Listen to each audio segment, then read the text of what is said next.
My name is Syed. I'm from Bangladesh, and I realize in Ireland a lot of useful stuff they're dumping, and I tell the people, please don't dump the stuff. Bring to us. We pay some money and we recycling. So after realizing, I say this area very good for bicycle. So people I see sake of small job, they're dumping the bike. A lot of students they can afford to buy new one. So my main purpose is not only making money. I like to do community work as well, and I enjoy that.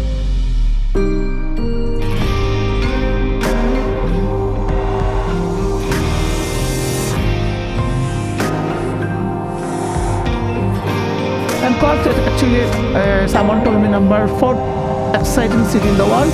Actually excited. People like Cork. I like too. And Cork people are very friendly. We are enjoying in Cork.